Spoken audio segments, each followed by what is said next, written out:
السلام عليكم ورحمة الله وبركاته. بسم الله الرحمن الرحيم. الحمد لله رب العالمين، نحمده ونستعينه ونستغفره، ونعوذ بالله من شرور أنفسنا ومن سيئات أعمالنا. من يهده الله فلا مضل له، ومن يضلل فلا هادي له، وأشهد أن لا إله إلا الله وحده لا شريك له، وأشهد أن محمدا عبده ورسوله صلى الله وسلم وبارك عليه وعلى آله وصحبه أجمعين.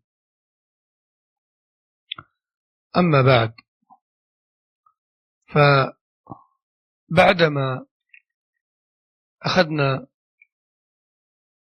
صفة الوضوء وما يغسل من الأعضاء وما يمسح منها، ننتقل إلى مسألة خاصة، وهي مسألة المسح على الخفين وأحكامه. فإن القدمين إذا كانتا مكشوفتين غسلتا، وإذا كانتا مستورتين بخف أو غيره مما لبسه صاحبه على طهارة، فإنه يكفيه المسح عليها. فقال الشيخ الفوزان حفظه الله: باب في أحكام المسح على الخفين وغيرهما من الحوائل.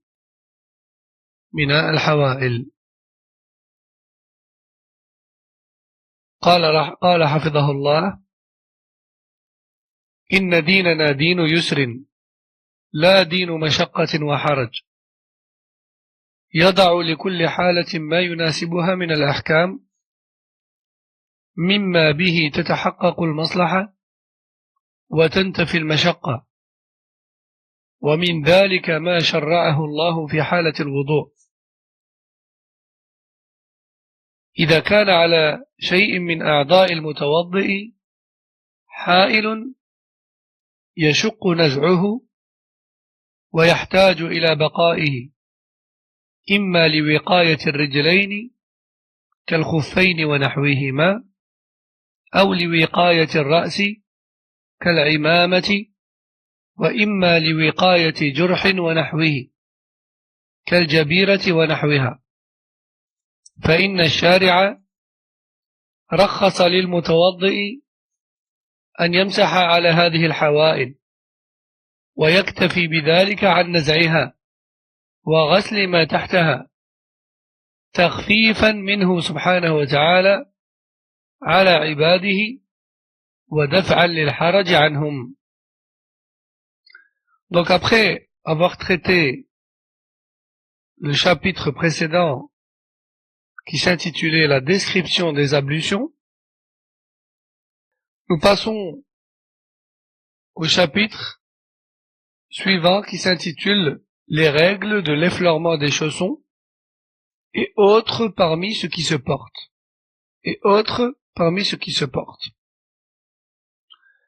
Car en effet, parmi les membres que l'on a cités dans les ablutions, il y a les pieds. Et les pieds, s'ils sont nus, ils doivent être lavés. En revanche, s'ils sont chaussés, et que, au moment où l'on a enfilé nos chaussettes ou chaussures ou autres, on avait nos ablutions, alors il suffira, par la suite, d'effleurer ces chaussons à l'aide des mains humides. Et cela suffit. Et remplace le lavage. Cheikh Al-Fawzan hafidahullah ta'ala nous dit: notre religion est une religion de facilité et non pas de difficulté.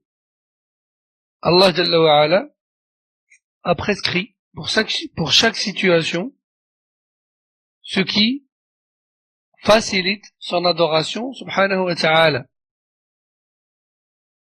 et écarte toute difficulté. Et parmi cela, il y a l'effleurement des chaussons dans les ablutions. Car en effet, si l'on porte aux pieds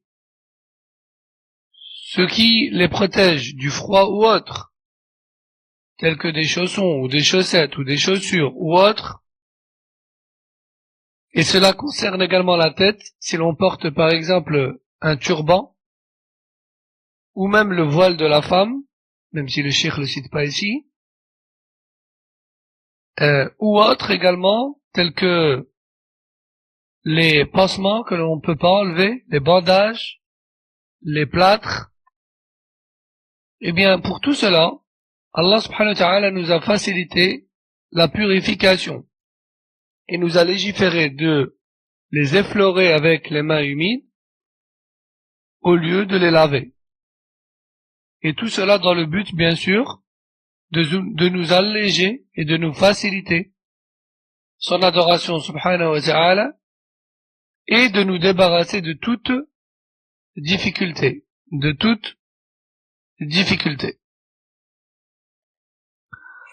قال فأما مسح الخفين أو ما يقوم مقامهما من الجوربين والاكتفاء به عن غسل الرجلين فهو ثابت بالأحاديث الصحيحة المستفيضة المتواترة في مسحه صلى الله عليه وسلم في الحضر والسفر وأمره بذلك وترخيصه فيه. قال الحسن البصري رحمه الله: حدثني 70 من أصحاب رسول الله صلى الله عليه وسلم أنه مسح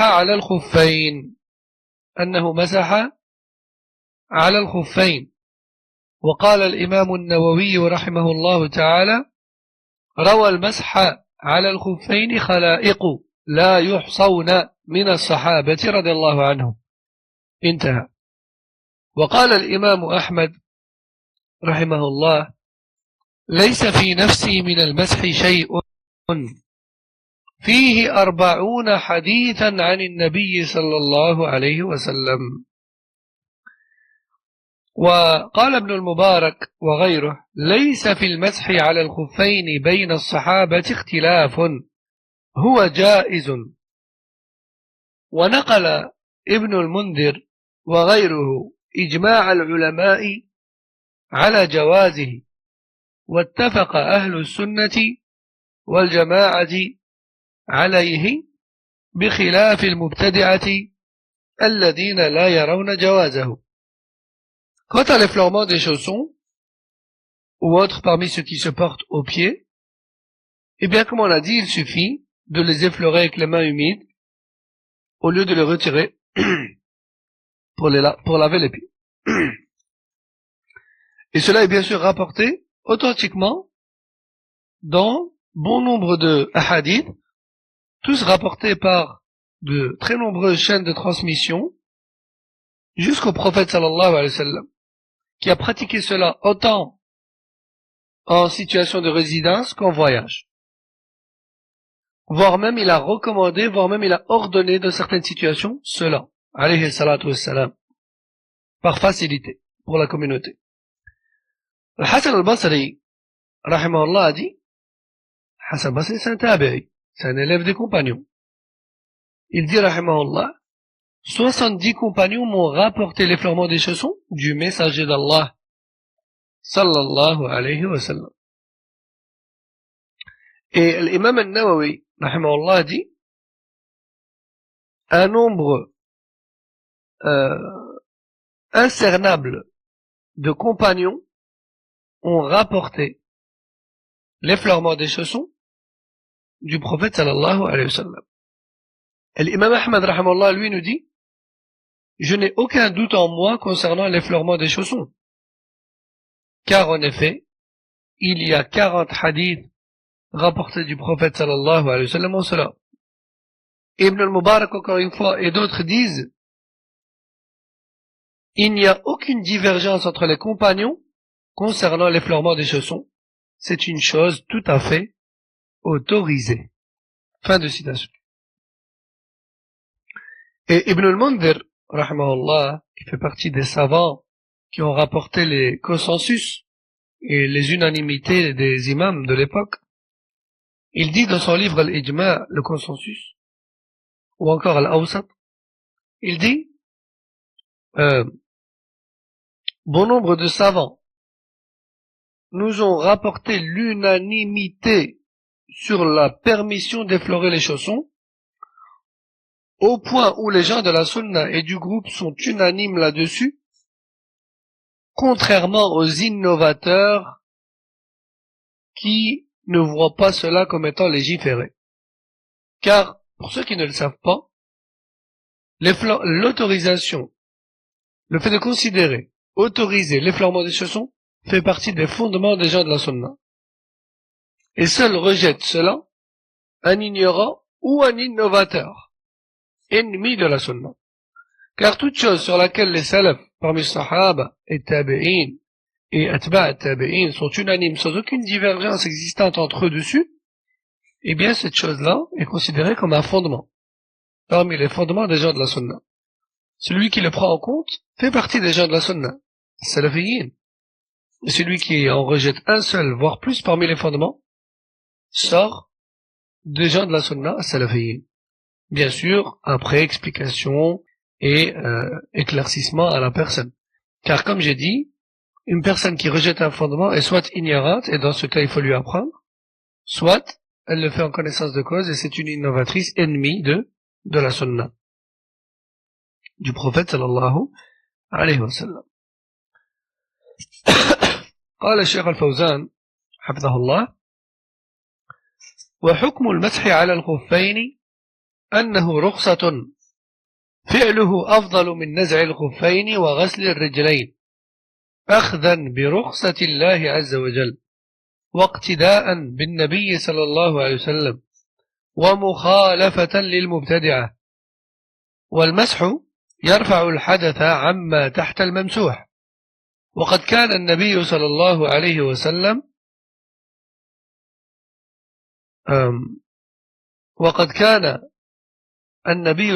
وسلم لا يتكلف ضد حاله التي عليها قدماه، بل إن كانت في الخفين مسح على الخفين، وإن كانتا مكشوفتين غسل القدمين، فلا يشرع لبس الخف ليمسح عليه. Cheikh Al-Fawzan nous dit, l'effleurement des chaussons est donc tout à fait autorisé.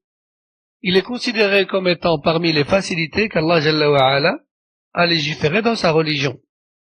Et il faut savoir qu'il est meilleur pour celui qui est chaussé d'effleurer ses chaussons et d'appliquer cette sunna plutôt que de retirer ce qu'il a au pied pour laver. Bien qu'il y a plus d'efforts à faire dans le lavage, il est meilleur pour lui d'appliquer cette sunna, car la sunna lorsque l'on est chaussé, c'est d'effleurer les chaussons et non pas de laver. Et non pas de laver si on les a bien sûr enfilés en état d'ablution. Pourquoi c'est meilleur? Car c'est un cadeau d'Allah. Et Allah Azza wa Jal aime que l'on prenne et que l'on accepte ces cadeaux. Pourquoi également? Car c'est ainsi que notre prophète sallallahu alayhi wa sallam et notre exemple faisaient. Pourquoi également? Car c'est de cette manière que l'on applique la tradition du prophète sallallahu alayhi wa sallam et que l'on contredit en cela bien sûr les innovateurs.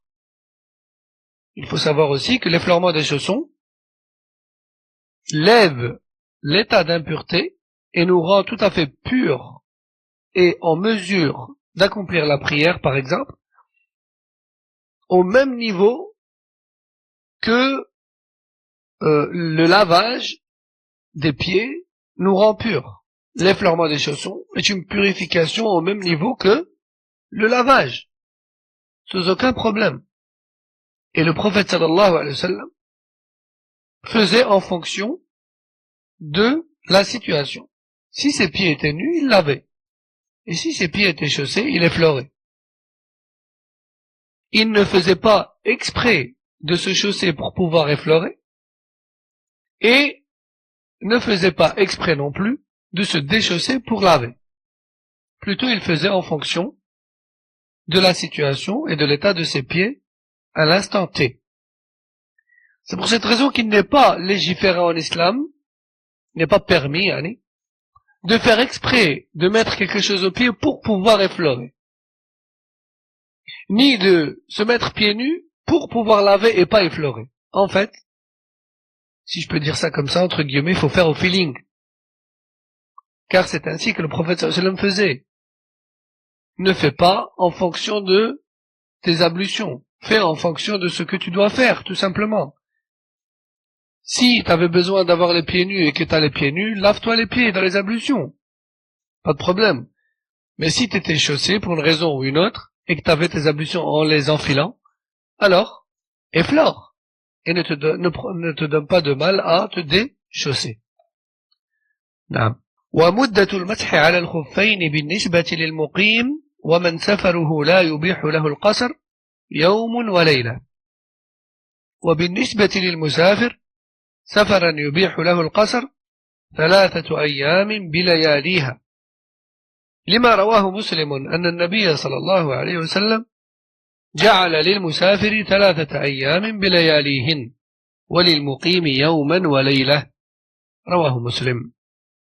وابتداء المدة في الحالتين يكون من الحدث بعد اللبس، لأن الحدث هو الموجب للوضوء، ولأن جواز المسح يبتدئ من الحدث، فيكون ابتداء المدة من أول جواز المسح.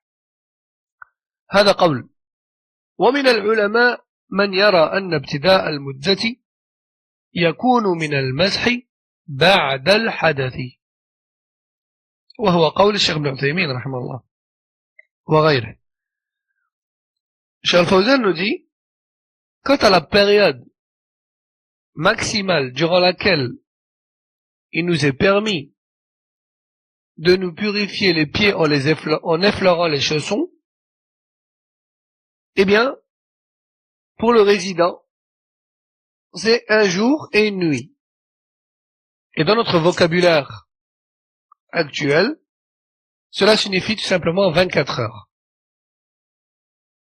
En revanche, pour le voyageur, pour qui il est permis de raccourcir la prière, etc., lui, il aura la possibilité de se purifier en effleurant ses chaussons pendant 3 jours et 3 nuits consécutives. Ce qui signifie 72 heures. 72 heures. Et à quel moment débute le comptage du temps, c'est-à-dire à quel moment on commence à compter les 24 ou 72 heures, eh bien là, les savants ont divergé en 2 avis. Certains disent que tu commences à compter tes 24 heures ou bien tes 72 heures au moment où tu perds tes ablutions en ayant les pieds chaussés. Car c'est à ce moment-là que tu peux commencer à effleurer, et donc c'est à ce moment-là que le compte à rebours démarre. Tandis que d'autres savants, eux, et ça c'est l'avis de Cheikh Al-Fawzan, tandis que d'autres savants, eux, disent que le compte à rebours débute ou démarre à partir du premier effleurement. À partir du premier effleurement. Et parmi les savants qui ont opté pour cet avis, nous avons Cheikh ibn Uthaymin, rahmatullahi alayhi. طبعا وللمسح شروط.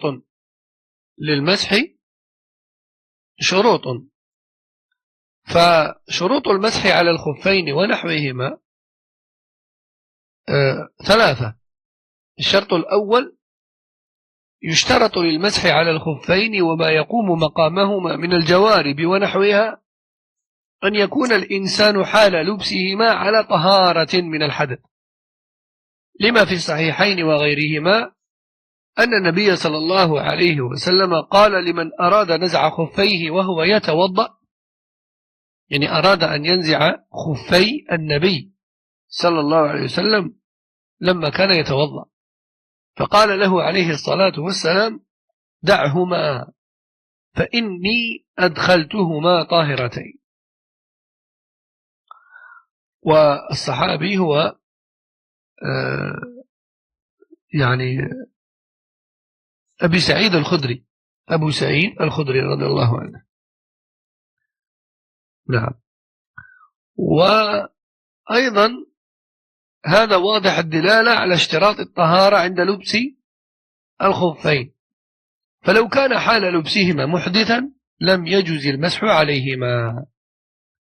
الشرط الثاني أن يكون الخف ونحوه مباحا، فإن كان مغصوبا أو حريرا بالنسبة للرجل لم يجوز المسح عليه، لأن المحرم لا تستباح به الرخصة، وقيل أن المسح صحيح مع الإثم. يعني قال أيضا بعض العلماء أن المسح صحيح مع الإثم. الشرط الثالث ويمسح ما يقول الشرط الثالث قال ويشترط أن يكون الخف ونحوه ساترا للرجل، ساترا للرجل، فلا يمسح عليه إذا لم يكن ضافيا مغطيا لما يجب غسله، بأن كان نازلا عن الكعب أو كان ضافيا لكنه لا يستر الرجل لصفائه أو خفته كالجورب غير صفيق، فلا يمسح على ذلك كله لعدم ستره. طبعا وقيل بعدم اشتراط ذلك، أولا لعدم الدليل على هذا، وثانيا لأن معظم الصحابة كانوا فقراء وخفافهم مخرقة. وممن قال بذلك الشيخ ابن عثيمين رحمه الله تعالى. Alors ensuite, Cheikh Al-Fawzan hafidahullah nous cite les trois conditions sans lesquelles il n'est pas possible d'effleurer sur les chaussons. La première condition, c'est de les avoir enfilés en état d'ablution. Car le prophète sallallahu alayhi wa sallam était en train de faire ses ablutions un jour, pendant que Abu Saïd al-Khudri, qu'Allah l'agrée, lui versait de l'eau. Et au moment où Abu Saïd a voulu l'aider à retirer ses sandales, le prophète sallallahu alayhi wa sallam a dit non, laisse mes sandales. Je les ai enfilées en état d'ablution. Puis il a effleuré dessus. Donc cela prouve clairement que pour pouvoir effleurer sur ses chaussons ou autres, il faut les avoir au préalable enfilés en état d'ablution. En revanche, si tu as enfilé des chaussettes ou des chaussures ou autres en n'ayant pas tes ablutions, tu ne peux pas par la suite effleurer dessus. Tu devras absolument les enlever pour laver tes pieds. Deuxième condition, وهنا أذكر شرط لم يذكره الشيخ وذكره غيره. هناك شرط لم يذكره الشيخ ذكره غيره كالشيخ ابن عثيمين، وهو أن يكون المسح في الوقت المحدد شرعا، في الوقت المحدد شرعا، يعني يوم وليلة للمقيم وثلاثة أيام بلياليهن للمسافر. Donc une condition que Cheikh Al-Fawzan n'a pas citée ici et que d'autres savants ont cité comme Cheikh Ibn Uthaymin, quelle est-elle? C'est que l'effleurement ne s'effectue que durant le temps légiféré, c'est-à-dire 24 heures pour le résident et 72 heures pour le voyageur maximum. Non. Troisième condition, donc pour les deux dernières conditions qui restent, la troisième et la quatrième, elles font l'objet d'une divergence entre les ulama. Mais Cheikh Fawzan les a cités, donc on va les citer. Donc la condition suivante, c'est que ce que l'on porte au pied soit licite et non pas illicite. Que ce soit pas une chaussette ou une chaussure volée ou encore fabriquée d'une matière qui nous est interdite. Par exemple, si c'est des chaussettes en soie, la soie elle est interdite pour l'homme, par exemple. Ou encore des chaussures volées. Chez le Hanabila, le fait de voler de l'eau pour faire ses ablutions invalide les ablutions.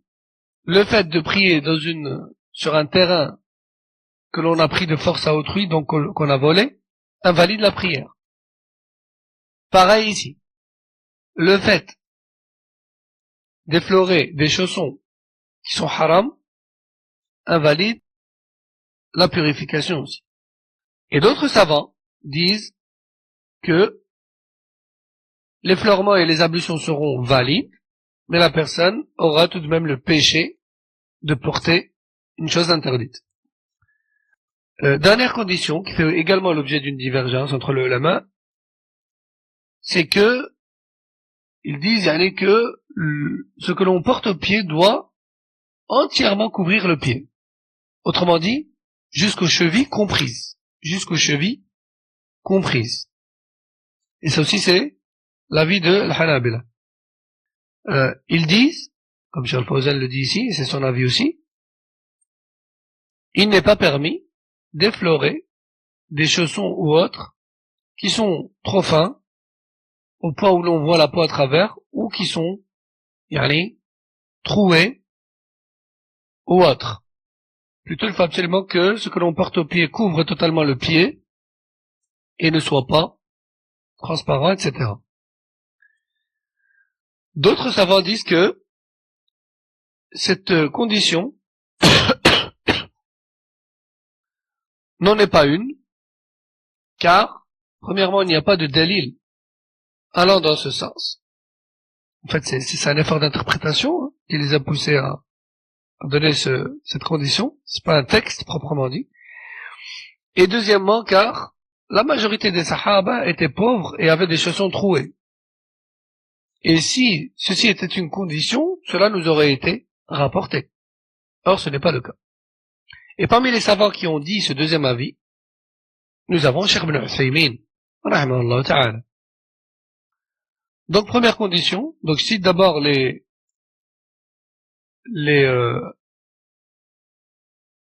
conditions sur lesquelles il n'y a pas de divergence, c'est de les avoir enfilés avec ablution et de ne pas dépasser le temps légiféré d'effleurement.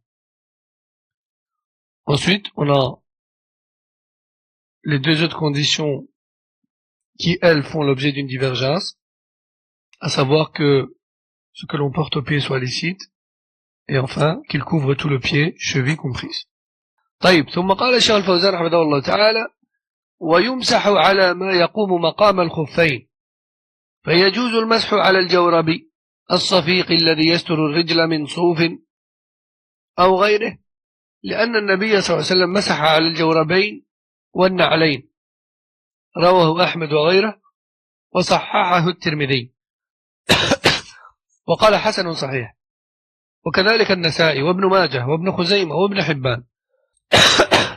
Également, il faut savoir que il est permis d'effleurer avec les mains humides au lieu de laver les pieds tout ce qui se porte aux pieds.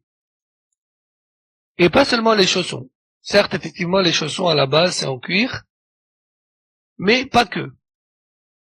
On peut effleurer toute autre chose qui se porte aux pieds, telles que des chaussettes, des chaussures, des sandales, qui entourent le pied bien sûr, pas des claquettes, des sandales, des bottes, des bottines ou autres. À partir du moment où ça se porte au pied et où ça se maintient. À partir du moment où ça se porte au pied et ça se maintient au pied. Car il est rapporté que le prophète sallam a également effleuré sur des chaussettes et sur des sandales, comme on l'a vu juste avant. Et cela a été rapporté par l'imam Ahmad, et par Tirmidhi qui l'a authentifié, et par Nasa'i, par Ibn Hibban, par Ibn Khuzayma et Ibn Majah. Donc, cet effleurement n'est pas exclusivement réservé aux chaussons en cuir, comme tel est l'avis de l'Malikiyya par exemple. On remarque que le Malikiyya, d'ailleurs on le remarque chez les anciens, chez nous, les Maghrébins, on remarque qu'à la mosquée, les personnes âgées qui effectuent l'effleurement, on les reconnaît comment? Car ils portent au pied des chaussons en cuir, des chaussons noirs en cuir. Car pour eux, l'effleurement ne se fait que sur ce type de chaussons. Mais les hadiths rapportés ne sont pas que dans les chaussons. Il y a aussi les chaussettes, il y a aussi les sandales. Mais le mohim, en islam, tout sujet dans lequel il y a des divergences entre salaf et donc nous aussi, on respecte l'avis de l'autre et on ne se dispute pas dessus et On accepte l'avis de l'autre sans aucun problème. نعم. ثم قال الشيخ ويستمر المسح عليه إلى تمام المدة دون ما يلبس فوقه من خف أو نعل ونحوه ولا تأثير لتكرار خلعه ولبسه إذا كان قد بدأ المسح على الجورب. Chose très importante aussi, si, tout d'abord, bien sûr, tu as compris que il t'est tout à fait autorisé d'effleurer sur tes chaussons ou sur ce que tu portes aux pieds durant tout le temps légiféré. 24 heures si t'es résident, 72 heures si t'es voyageur. Et que t'es toujours en voyage pendant les 72 heures.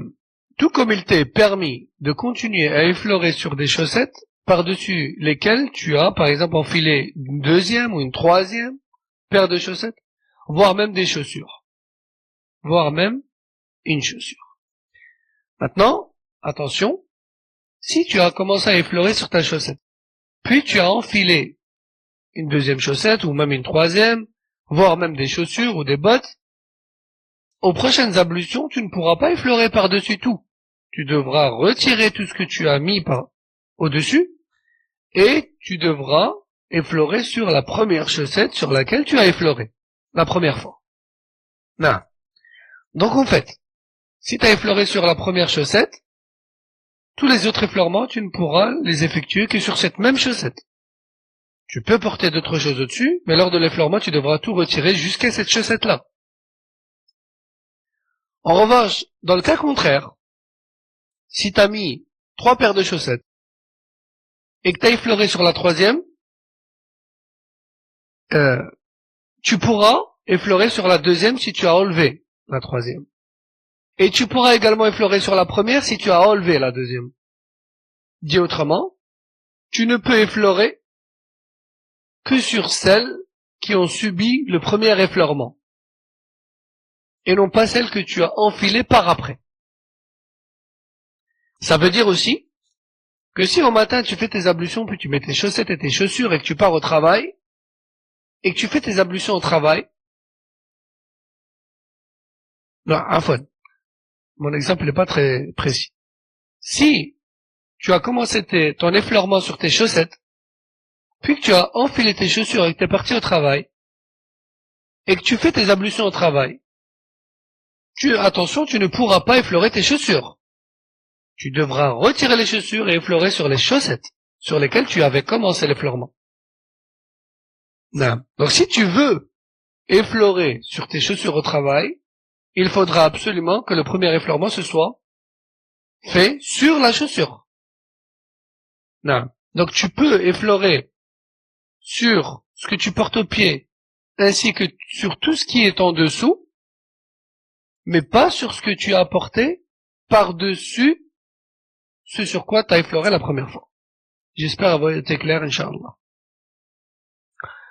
قال ويجوز المسح على العمامة بشرطين. هذا إن شاء الله نأخذه سريعا لأن العمامة لا أحد يلبسها عندنا. الشرط الأول أن تكون ساترة لما لم تجري العادة بكشفه من الرأس. والشرط الثاني أن تكون العمامة محنكة وهي التي يدار منها تحت الحنك دور فأكثر، أو تكون ذات ذؤابة وهي التي يرخى طرفها من الخلف. فقد ثبت عن النبي صلى الله عليه وسلم المسح على العمامة بأحاديث أخرجها غير واحد من الأئمة. وقال عمر من لم يطهره المسح على العمامة فلا طهره الله. وإنما يجوز المسح على الخفين والعمامة في الطهارة من الحدث الأصغر، وأما الحدث الأكبر فلا يمسح على شيء من ذلك فيه بل يجب غسل ما تحتهما. Donc, ensuite, Cheikh Al-Fawzan a cité les conditions de l'effleurement de ce qui se porte sur la tête, à savoir le turban.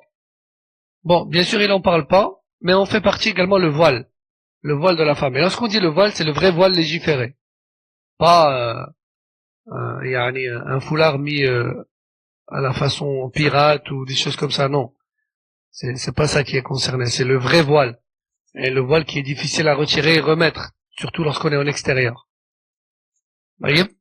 Donc, la première condition, c'est que ce turban soit, et elle recouvre tout ce que les hommes ont l'habitude dans ce peuple-là de couvrir. Non. Et si par exemple dans un pays ils ont l'habitude de couvrir toute la tête, voire même de faire tourner le turban en dessous de leur menton, par exemple, comme par exemple chez les Touaregs, qui ne laissent quasiment visible que leurs yeux. Et si l'un d'entre eux, maintenant, il a mis juste un petit turban au-dessus de sa tête qui couvre la moitié de sa tête, celui-là, chez le Hanabila, il pourra pas faire l'effleurement du turban. Parce que le turban qu'il a sur sa tête ne recouvre pas tout ce qu'il doit couvrir habituellement dans le peuple. Deuxième condition, c'est que ce turban soit muhannaka, c'est-à-dire que il soit porté d'une façon compliquée à défaire et à refaire, de sorte à tourner autour du menton. Il descend jusqu'au menton et entoure le menton. Non. Et aussi qu'il ait une queue. Ils ont dit que parmi les conditions, c'est que le turban ait une queue derrière. À kulli hal, c'est des conditions qu'ils ont mis en place. La plupart de ces conditions reposent sur des efforts d'interprétation des imams.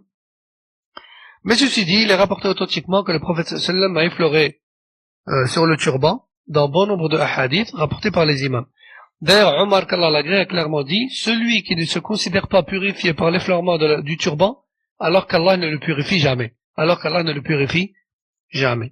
Dit autrement, il ne faut avoir aucun doute sur le fait que l'effleurement permet de se purifier au même niveau que le lavage et l'effleurement direct sur la tête. Ensuite, Cheikh Fawzan Hafidahullah nous dit, attention, l'effleurement des chaussons et du turban ne permettent de se purifier que dans les ablutions. Et ils ne permettent de lever que l'impureté mineure et non pas majeure. L'impureté majeure, on n'a pas d'autre choix que de se laver complètement. نعم. قال الشيخ ويمسح على الجبيرة وهي أعواد ونحوها تربط على الكسر ويمسح على الضماد الذي يكون على الجرح وكذلك يمسح على اللصوق الذي جعل أو الذي يجعل على القروح. كل هذه الأشياء يمسح عليها بشرط أن تكون على قدر الحاجة بحيث تكون على الكسر أو الجرح وما قرب منه مما لا بد من وضعها عليه لتؤدي مهمتها، فإن تجاوزت قدر الحاجة لازمه نزع ما زاد عن الحاجة.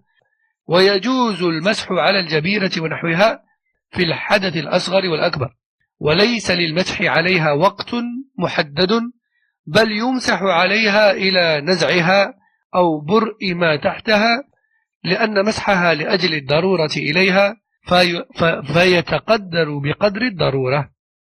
والدليل على مسح الجبيرة حديث جابر رضي الله عنه قال خرجنا في سفر فأصاب رجلا منا حجر فشجه في رأسه ثم احتلم، يعني استيقظ على جنابه، ثم احتلم فسأل أصحابه هل تجدون لي رخصة في التيمم؟ قالوا ما نجد لك رخصة وأنت تقدر على الماء، فاغتسل فمات لأن الماء دخل في جرحه. فقدمنا على رسول الله صلى الله عليه وسلم فأخبر بذلك فقال قتلوه قتلهم الله، ألا سألوا إذ لم يعلموا فإنما شفاء العي السؤال. والعي هنا هو الجهل، فإنما شفاء العي يعني فإنما شفاء الجهل السؤال. إنما كان يكفيه أن يتيمم ويعصب على جرحه خرقة ثم يمسح عليها. رواه أبو داود وابن ماجه وصححه ابن السكن ورواه أيضا أحمد والدارقطني والحاكم والبيهقي من حديث جابر وابن Abbas أيضا. Donc Cheikh Fawzan Hafidahullah nous dit, étant qu'on est dans les effleurements, parlons également de l'effleurement de des bandages et des plâtres. Il arrive souvent que les gens se fracturent un membre ou se blessent un membre. Suite à quoi le corps médical leur place un bandage ou encore un plâtre qu'il faut absolument laisser en place pour la cicatrisation, voire la guérison de la fracture. Et dans ce cas-là, eh bien, il est également tout à fait possible d'effleurer au lieu de laver. À partir du moment où ce plâtre ou bien ce bandage ne recouvre que la partie nécessaire à recouvrir. Parfois, certaines personnes, elles ont un plâtre qu'elles jugent être trop grand. Alors, de par son extrémisme et son ignorance, il veut faire quoi? Il veut couper une partie de son plâtre. Subhanallah. Allah Azza wa Jal lui a facilité les choses. Il lui a permis d'essuyer, d'effleurer, et lui, il veut couper son plâtre. Qui t'a demandé de faire cela? Si les médecins t'ont mis un plâtre de cette taille-là, c'est qu'il faut un plâtre de cette taille-là. Et puis s'ils se sont trompés, t'es pas responsable. Tu n'es pas médecin. Allah Azza wa Jalla t'a dit, si t'as pas de plâtre, tu laves. Si t'as un plâtre, t'effleures. Point, ça s'arrête là. On t'a pas demandé de te former à la médecine si tu venais avoir un plâtre. Donc, si t'as un plâtre ou un bandage que tu ne peux pas ôter, alors, dans ce cas, tu effleures. À condition que ce plâtre ou ce bandage ne recouvre que la partie nécessaire. Pourquoi le cheikh dit ça? Parce qu'à l'époque, il n'y avait pas, les gens qui portaient un plâtre, ne se l'étaient pas forcément fait placer par un médecin. À l'époque, les gens, lorsqu'ils se fracturaient l'os, ils posaient un bâton et ils l'entouraient d'un bandage. Et c'est ce qui faisait office d'un plâtre à l'époque. Mais les gens se le faisaient eux-mêmes. Donc là, le ulama avait besoin de préciser, attention, tu peux effleurer à condition que tu n'as pas recouvert plus que ce qui est nécessaire à recouvrir. Mais là, à notre époque, on fait plus ça. On va à l'hôpital et on nous met un plâtre. On n'a pas à chercher à ce qu'il recouvre plus ou moins que le nécessaire. Non. Tu effleures et puis c'est tout. Ça s'arrête là. Taïe. Et par contre, par rapport au plâtre et au bandage, il n'y a pas de période, comme pour les chaussons et le turban. L'histoire des 24 et des 72 heures n'est pas d'application dans le plâtre et le bandage. Car là, cela ne relève pas de notre bon vouloir, mais plutôt du temps nécessaire à la guérison. نعم. قال ومحل المسح في هذه الحوائل أو من هذه الحوائل يمسح ظاهر الخف والجورب ويمسح أكثر العمامة ويختص ذلك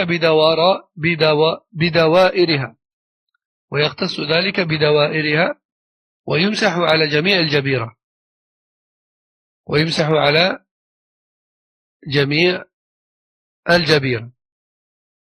وصفة المسح على الخفين أن يضع أصابع يديه مبلولتين بالماء على أصابع رجليه ثم يمرهما إلى ساقه يمسح الرجل اليمنى باليد اليمنى والرجل اليسرى باليد اليسرى ويفرج أصابعه إذا مسح ولا يكرر المسح. طبعا وردت صفات أخرى والأمر في هذا واسع ذكرها غير واحد من الأئمة. قال بعضهم يمسح اليمنى باليمنى ثم اليسرى باليسرى، يعني ليس في نفس الوقت. وقيل أيضا يمسح اليمنى واليسرى بيد واحدة وهي اليمنى. وقيل أيضا أنه يمسح أعلى وأسفل الخف في نفس الوقت باليدين، بكلتا اليدين، اليمنى ثم اليسرى. والأمر في هذا واسع إن شاء الله ولا إشكال في ذلك. Donc enfin, Cheikh Al-Fawzan, hafidahullah ta'ala, clôture en expliquant la façon de laquelle on effleure. Alors, par rapport aux chaussons, ce qu'on a au pied, Cheikh Al-Fawzan nous cite une seule manière de faire, qui est de déposer la main droite mouillée sur le chausson droit et la main gauche mouillée sur le chausson gauche, on est au bout des orteils, avec les doigts écartés, on effleure le haut du pied, en même temps, une seule fois, et l'effleurement est fait. Donc je répète, la main droite mouillée sur le bout du pied droit, la main gauche mouillée sur le bout du pied gauche, les doigts écartés, et on remonte en effleurant donc le haut du pied une seule fois, en même temps. Ça c'est une manière. Après d'autres manières sont rapportées également, même si le cheikh les cite pas ici, d'autres imams ont cité d'autres manières, et donc c'est pas, comme on dit, restrictif.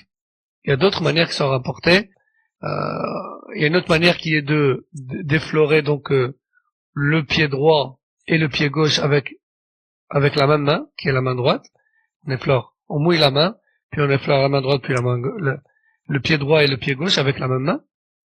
Il y a aussi une autre manière qui est de mouiller les deux mains et de tenir de tenir le pied droit avec les deux mains en effleurant le dessus et le dessous en même temps, pied droit puis pied gauche.